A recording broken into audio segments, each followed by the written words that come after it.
and New Jersey and the implications there. But both Mayor Giuliani and George Pataki, Giuliani talking about one of the most heinous acts in America's history, giving all support to whatever the federal authorities and the president decide to do, and George Pataki, the governor of New York, confirming that he's mobilized the National Guard.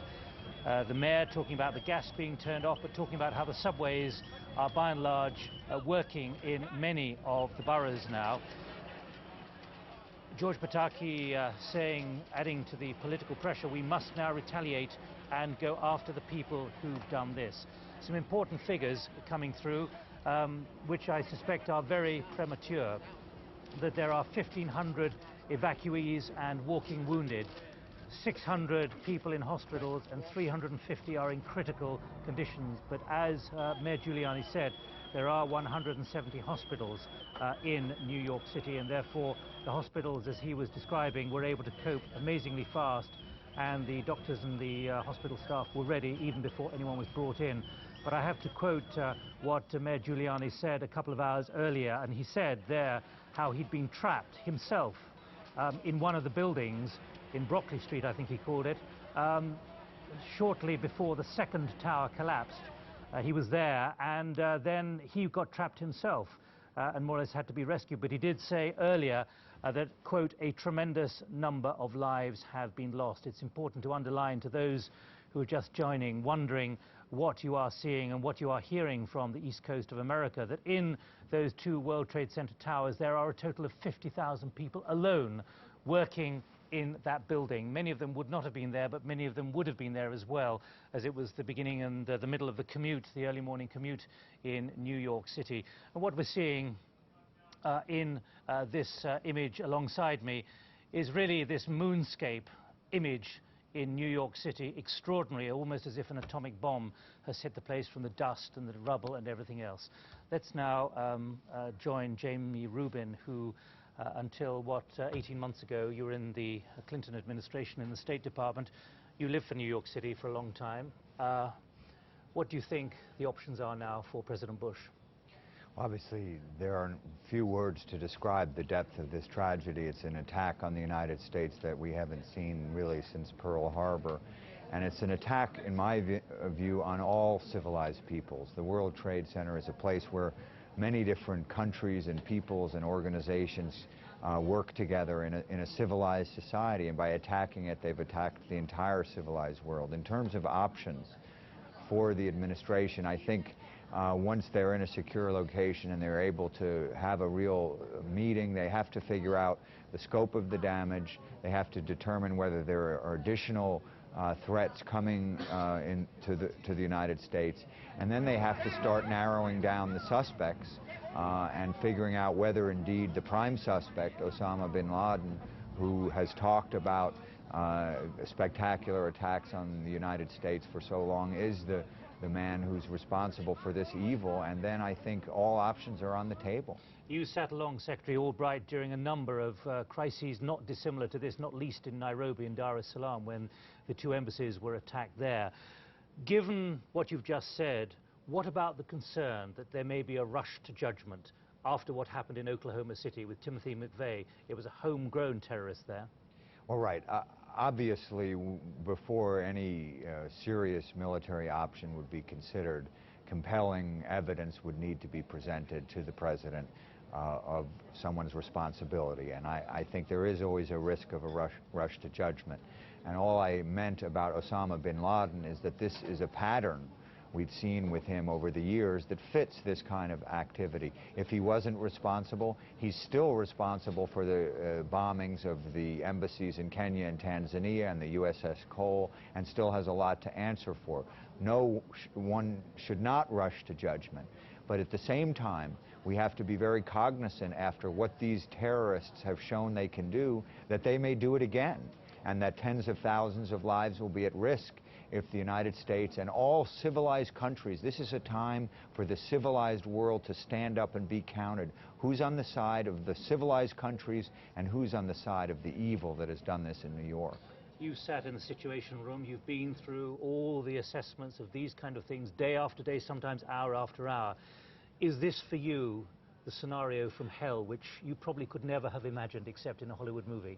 Well, I think that's true. I think that what's sadly and tragically ironic is that people used to talk about weapons of mass destruction, chemical weapons, biological weapons, and sometimes in our worst kind of discussions, maybe a nuclear weapon.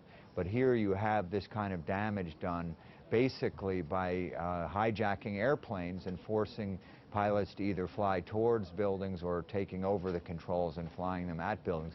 In other words, these are rather crude means as opposed to the kinds of weapons of mass destruction Could you scenarios. ever have imagined this, sitting, working through the calculations of what might be a threat one day to the United States? Well, I do remember working for the United States government during the attempted bombing of the World Trade Center, and which destroyed the lower floors and some of the parking lot, and imagining at that time what it would have meant if the whole building collapsed. So this is not beyond imagining. I think the spectacular nature of the aircraft is something that people probably hadn't thought of before. And finally, what about the fact that this has happened, literally probably a handful of people, maybe one pilot, one accomplice, we were only speculating here, getting on the plane, seizing it and flying it. They must have been experienced pilots of some kind. Would you suggest that probably America is looking for a very small group of people? At this point, with the information that I have available to me, that we all have available, I consider this so far to be the act of a terrorist cell of some kind rather than a state sponsorship, because any state ought to know that if they were ever linked to this kind of activity, they would have put themselves at war with the United States. James Rubin, thanks for joining us here on this very somber day for New York City, Washington, D.C. and the rest of the United States. Thank you for joining us. Well, at the United Nations, staff were evacuated when the first incident happened in the World Trade Center. The UN Secretary General Kofi Annan gave his reaction from the UN headquarters in New York. We are all traumatized by this terrible tragedy. We do not yet know how many people have been killed or injured, but inevitably the number will be high. Our first thoughts and prayers must be for them and for their families. I wish to express my profound condolences to them and to the people and government of the United States. There can be no doubt that these attacks are deliberate acts of terrorism, carefully planned and coordinated, and as such, I condemn them utterly. Terrorism must be fought resolutely wherever it appears. In such moments, cool and reasoned judgment are more essential than ever. We do not know yet who is behind these acts or what objective they hope to achieve. What we do know is that no just cause can be advanced by terror. The UN Secretary General Kofi Annan.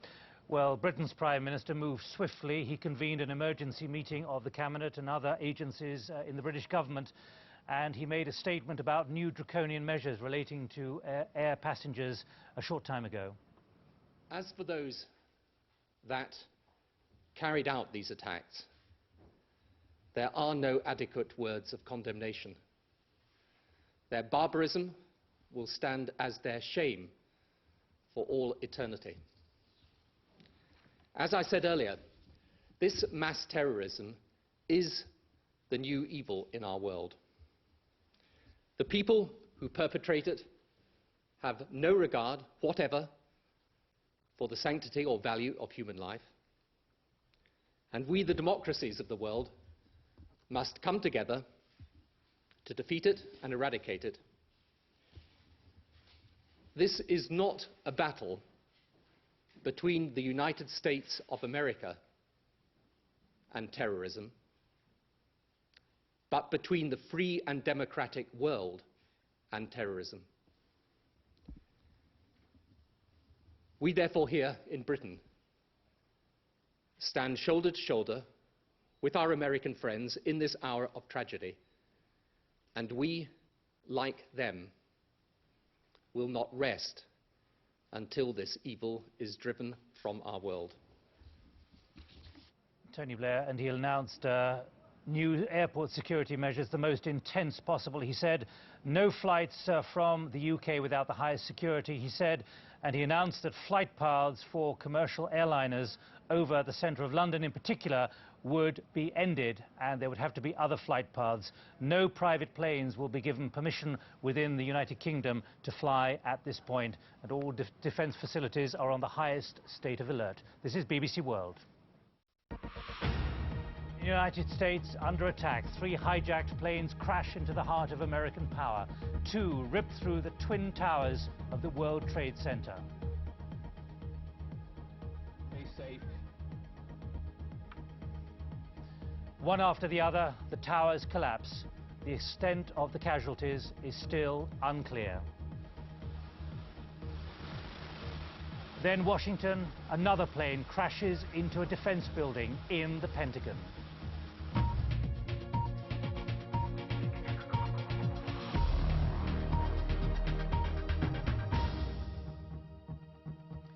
Welcome to BBC World News. I'm Nick Gowing. 2 symbols of America's enduring power have been attacked.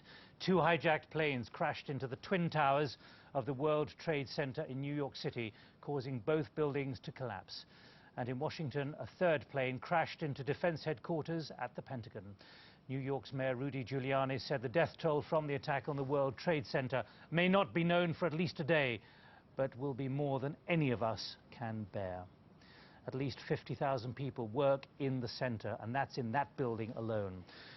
The 2 cities, Washington and New York City, have been plunged into chaos. Troops and the National Guard militia are trying to evacuate the whole of the lower part of Manhattan. There are no indications so far of who is behind the attacks. President Bush said those responsible will be hunted down and punished. Leaders from around the world have condemned the attacks. The European Union's Chris Patton has said the attacks are the worst on the United States since Pearl Harbor. It came out of the clear blue sky on a mild fall morning in Manhattan. At first, no one knew what had happened. Could it have been an accident? Surely nobody would fly into the twin towers of the World Trade Center on purpose. But 8 minutes after those first pictures, the full startling reality of what was going on became clear. In slow motion, you can see a Boeing 767, a passenger plane, crashing into the South Tower. A BBC correspondent, Stephen Evans, was on the ground floor of the World Trade Center when it happened. I was on the ground floor of the building, sitting in a chair, waiting for somebody to turn up, as you do. There was a huge bang. It felt to me like somebody dropped a skip full of rubbish, a great container full of rubbish from a very great height. At which point, smoke appeared everywhere, as though a mist had suddenly settled on the building. We all streamed out, some people running, some people crying, nobody really screaming. Across the road, and you look up, and you can see the top of one of the towers, smoke billowing out from it. It is hard to imagine what must have been going through the minds of people on the streets below. There's people jumping out of windows. I've seen at least 14 people jumping out of windows. It's horrific. I can't believe this is happening. We heard a big bang, and then we saw smoke coming out, and everybody started running out, and we saw the plane on the other side of the building, and there was smoke everywhere, and people are jumping out the windows. Over there, they're jumping out the windows, I guess because they're trying to save themselves. I don't know. President Bush was visiting a school in Florida. And I've ordered that the full resources of the federal government go to help the victims and their families, and to conduct a full-scale investigation to hunt down and to find those folks who committed this act. Terrorism against our nation will not stand. And now, if you join me in a moment of silence.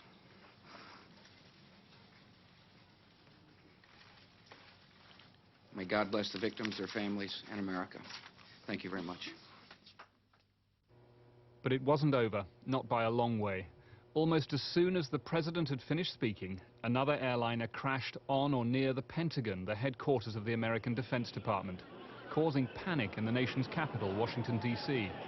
The White House was evacuated, and there was what looked like an attack on the State Department, which runs American foreign policy.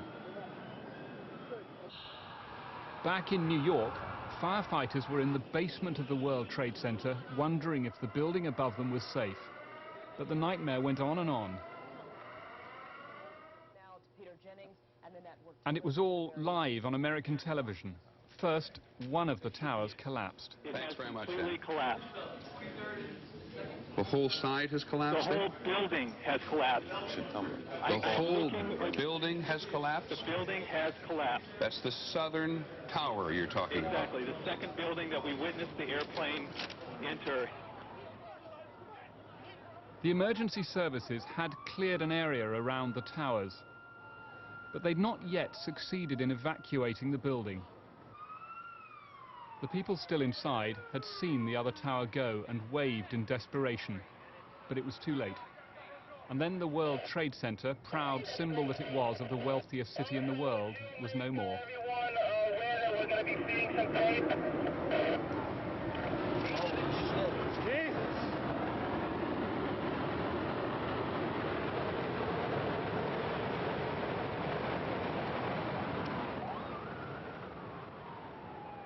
At that time of the morning, there would have been about 10,000 people in each tower of the World Trade Center and thousands more in the Wall Street financial district around it. The emergency services have been doing what they can all day, but they are overwhelmed by demand in an atmosphere of terror. Every airliner in the air across America was ordered to land at the nearest airport. A plane crashed in Pittsburgh. As smoke blew across Capitol Hill, the heart of American democracy, it is clear that this is the biggest attack on America since Pearl Harbor. Once again, we see terrorism. We see terrorists, people who don't believe in democracy, people who believe that with the destruction of buildings, with the murder of people, they can somehow achieve a political purpose. They can destroy buildings, they can kill people, and we will be saddened by this tragedy, but they will never be allowed to kill the spirit of democracy. They cannot destroy our society. They cannot destroy our belief in the democratic way. In a brief break in the day, firefighters could embrace each other, but it will be many hours before their work is done, and many years before the full story of what this day means is told. David Loyne, BBC News. Well, it's now just over 6 hours since the horror began in New York City. Fergus Walsh now talks us through the sequence of events so far. It began in Boston when two passenger aircraft were hijacked by terrorists. These were United Flight 175 and American Airlines Flight 11, both bound for Los Angeles. They were forced to fly to the World Trade Center in New York. A third plane was hijacked at Washington Dulles Airport. That was American Airlines Flight 77, again bound for Los Angeles. It was flown to the Pentagon in Washington. A fourth aircraft, United Airlines Flight 93, from Newark to San Francisco, crashed southeast of Pittsburgh. Now, the World Trade Center in New York was the fourth tallest building complex in the world, 1,350 feet high. The Twin Towers dominated the skyline of lower Manhattan. The first impact was just before 9 a.m. New York time, 2 p.m. here. The hijacked aircraft crashed into the 80th floor of the North Tower, each tower being 110 stories high. Now, 8 minutes later, a second plane crashed into the South Tower around the 65th floor. Now, the World Trade Center is the largest commercial complex in the world. It's effectively a mini-city. 50,000 people work inside. It has 90,000 visitors every day. The casualties inside and on the ground are unknown. What we do know is that American and United Airlines say the 4 aircraft involved had a total of 266 passengers and crew on board. Now, within an hour, the Twin Towers had collapsed. Now, unlike most conventional skyscrapers, which have lots of interior columns to give strength to the building, the exterior walls of the World Trade Center bore most of the load, so the direct attacks were enough to weaken the buildings and lead to their collapse. Now, let's turn to Washington. Within 45 minutes of the attacks on the World Trade Center, another hijacked plane had crashed in a direct hit on the Pentagon. One side of the 5-sided building was completely destroyed. Just over 30 minutes later, a car bomb exploded outside the State Department. Again, there's no figure on casualties. American fighters are now patrolling the skies above New York, Washington, and other key locations to guard against further attacks. American military and government buildings across the world are on high alert. Other tall buildings in the US, such as the Sears Tower in Chicago, have been evacuated. America's day of horror is still unfolding. Fergus Walsh. Well, reaction to the attacks on the World Trade Center in New York City, then the Pentagon in Washington, have come from right around the world. Here's Geeta Gurumurthy. Soon after the first explosions in New York, President Bush spoke of his shock and horror at the unfolding tragedy. Today we've had a national tragedy. Two airplanes have crashed into the World Trade Center in an apparent terrorist attack on our country.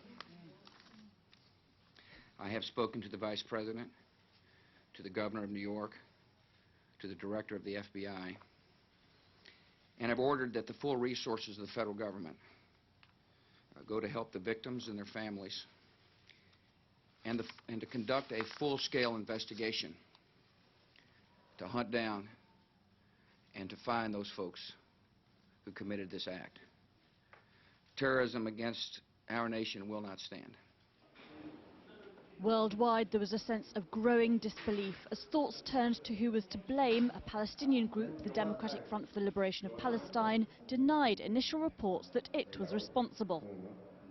We deny our responsibility, but we call upon the American administration to review their attitude and their policy towards the Palestinian question, because this policy arouses the anger and the hatred of our people and of all Arab and Islamic peoples.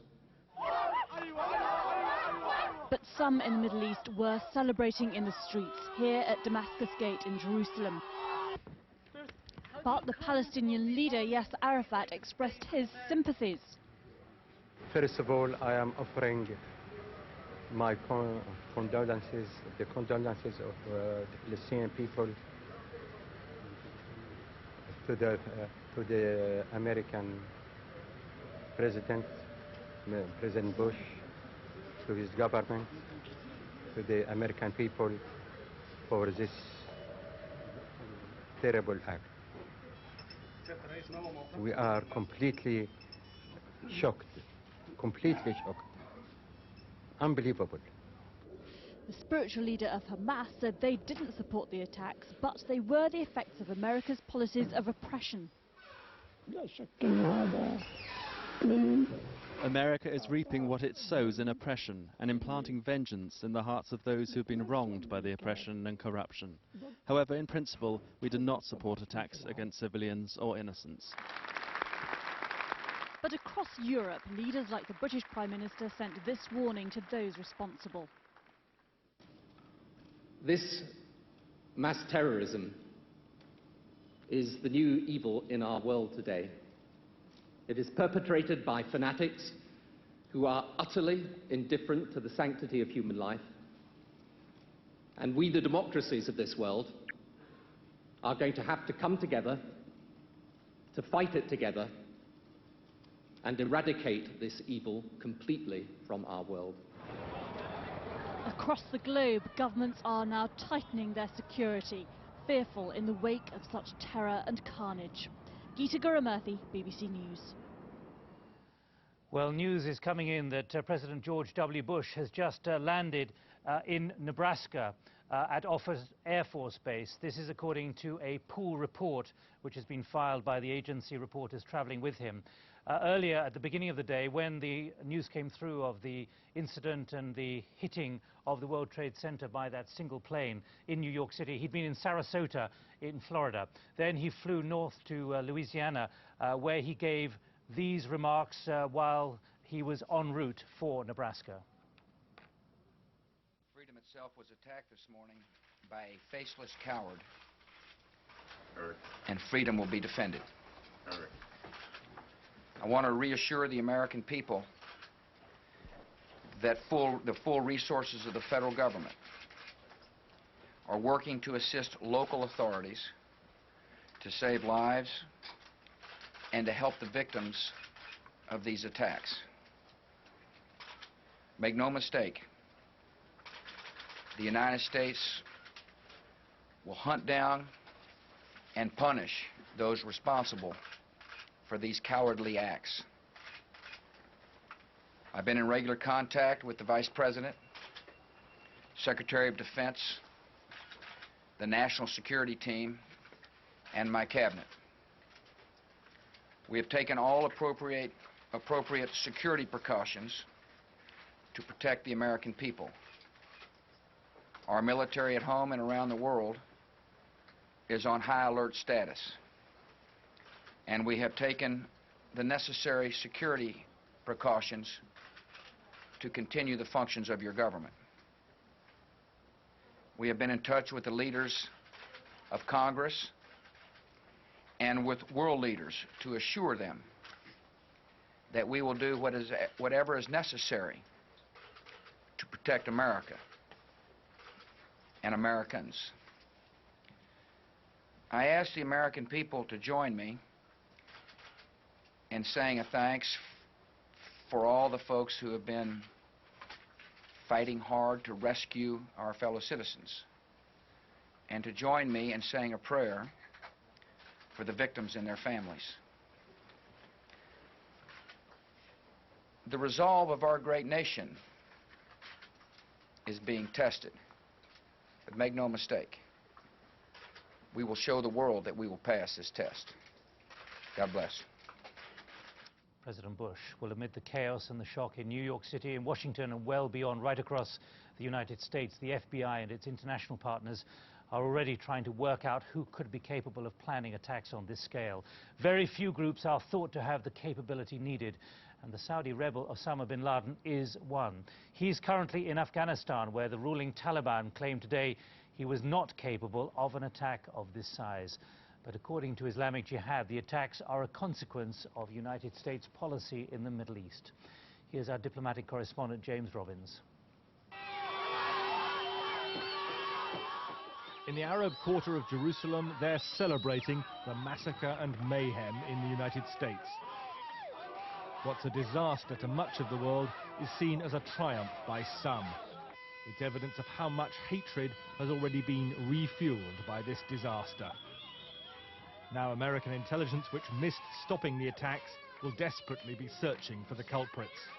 And to find who's behind it, they'll first ask, how was it done?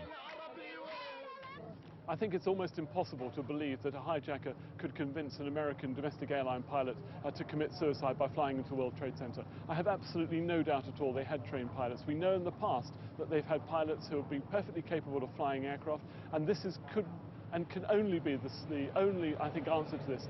American pilots would not do this, but Arab fundamentalists may well be prepared to.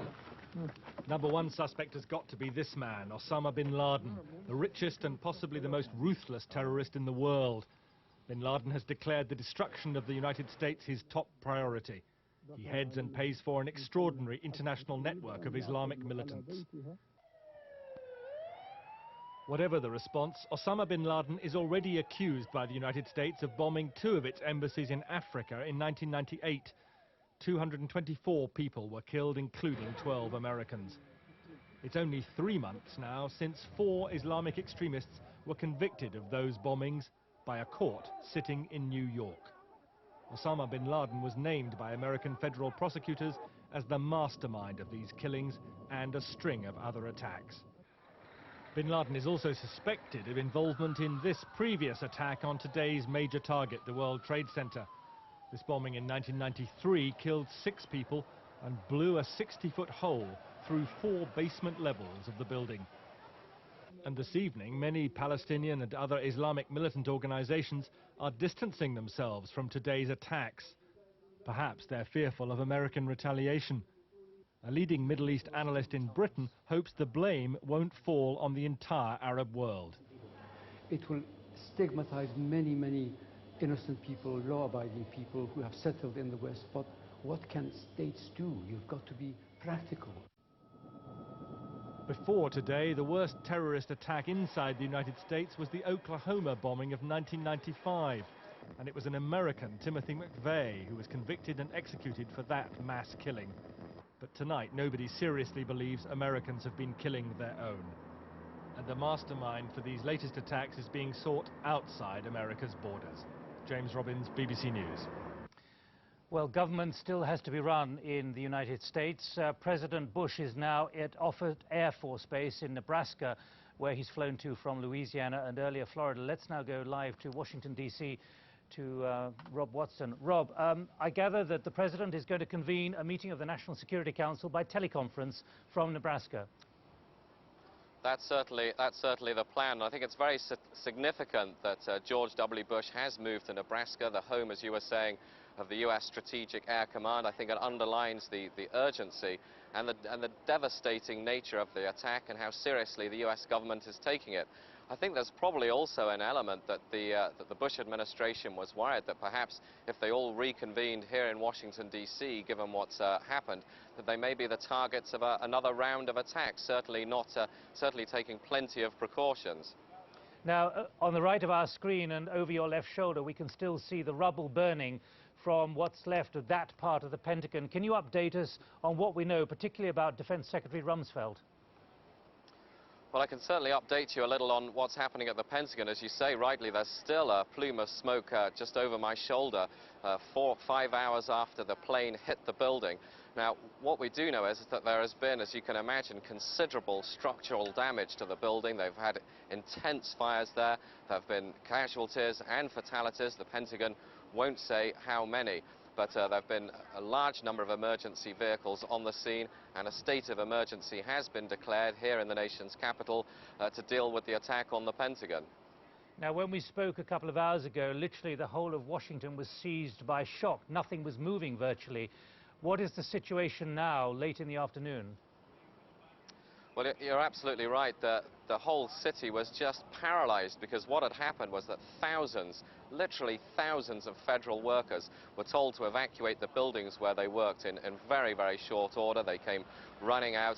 There was then mayhem as they filled the streets trying to figure out a way to go home. Now, many of them have now left. The government buildings are empty, and of course the streets are eerily empty, signifying a symbol really that the fact that this city at the heart of the government of the United States has come to a standstill. Now, was there a bomb outside the State Department? There seems to be some confusion.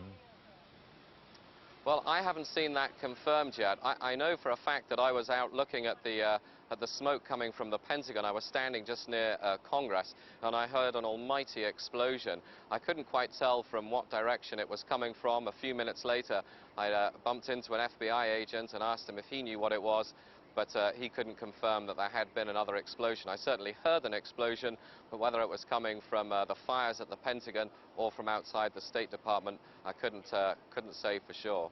Now, Rob, we started talking about George Bush in Nebraska, running the government from there. What does this mean now for the machinery of government in the buildings, many of which we can see behind you? Well, I think it's fair to say that the machinery has come to a stop, because apart from the essential functions of government that President Bush will no doubt be carrying out from Strategic Air Command, the government here is now an empty shell. All the federal workers have gone. Buildings have been evacuated, because I don't think there's any doubt that the authorities are worried that there could be more attacks. So they don't want federal employees inside the building. So all the normal functioning of government, the little tasks, the big tasks, as far as one can make out, they've stopped. Rob Watson, thanks for joining us from the center of Washington, D.C. Well, joining me also here in the studio is Dan Plesh, who's a senior security analyst currently with the Royal United Services Institute. Now, you were actually living in Washington until a very short time ago. Your specialty was the issue of security and defense. What's your assessment of whether ever America could have seen this coming? Well, it's a grim evening, Nick, and the tragedy is that this sort of scenario has been run out at countless security conferences over recent years. The question Was it taken seriously? That's the trouble. This and other threats of this nature aren't taken seriously. The drive is on things like Star Wars, which, again, people have said Star Wars is nothing to do with this sort of threat. And frankly, as one travels around America, one can see all too well that Americans in their airports don't take security as seriously as we do in this country. Are you literally saying that on the checklist of threats, everyone became consumed, including the new Bush administration, by the issue of missile defense and rogue states, as opposed to this very low-cost, extraordinarily successful way of hitting America?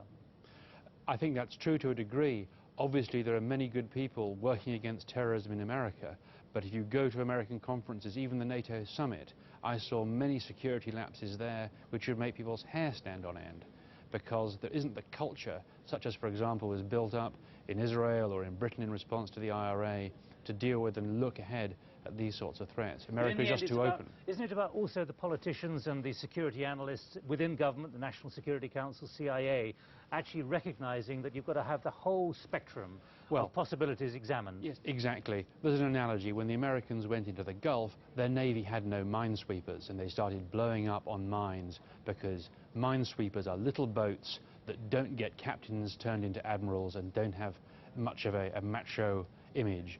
And in the same way, soft security prevention is a very low order, low prestige occupation, and that has to change. But you had a lot of contacts inside the security apparatus, the Pentagon, the National Security Agency, the National Security Council, and so on.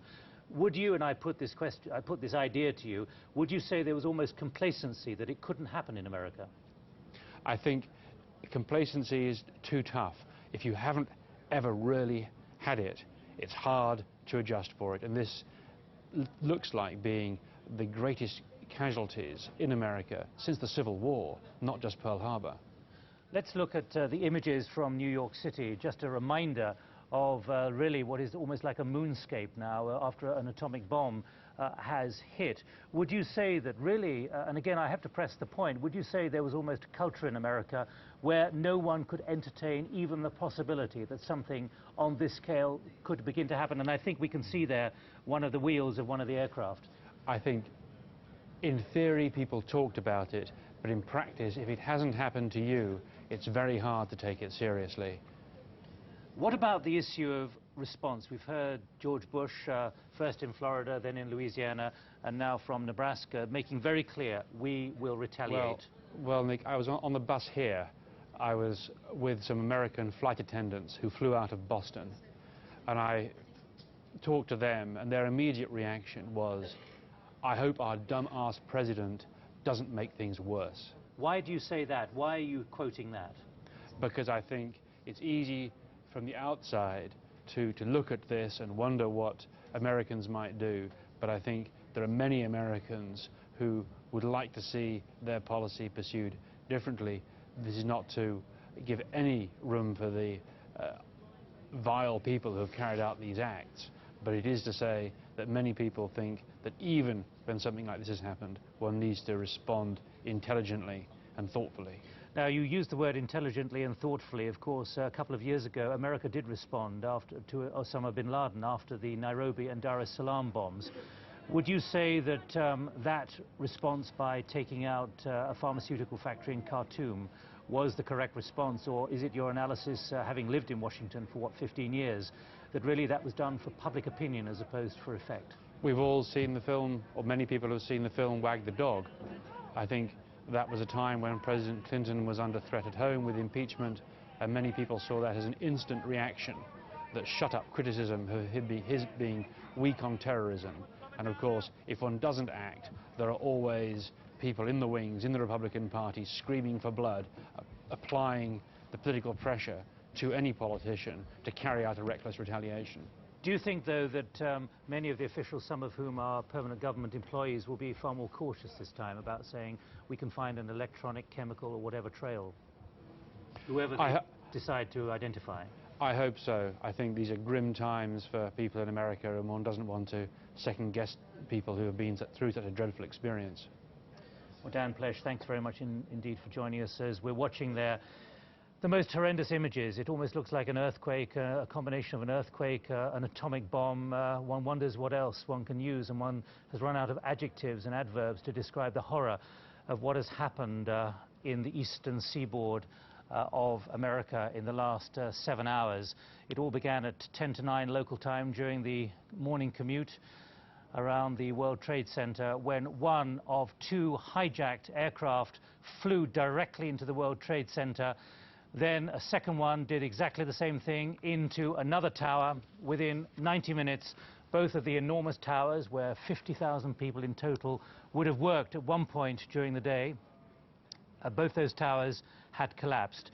And these are the images we are seeing now from downtown Manhattan of what is left now in that enormous area, the financial, economic center, the heart of Wall Street, and this is now all that's left after an organization decided not just to do this in New York City, but in Washington, and also with another plane which crashed in Pennsylvania.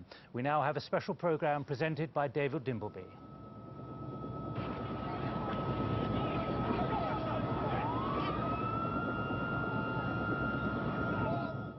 This is the face of warfare in the 21st century. The events today in New York and Washington were so horrifying, it's hard to find the words to describe them. Disaster movies invent acts like these as fantasy, but this was real.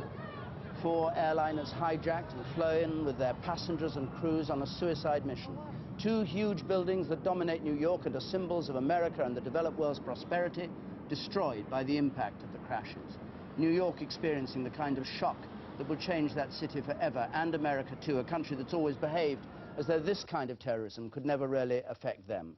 How could this have happened? Why did it happen? Could the same thing happen here or anywhere?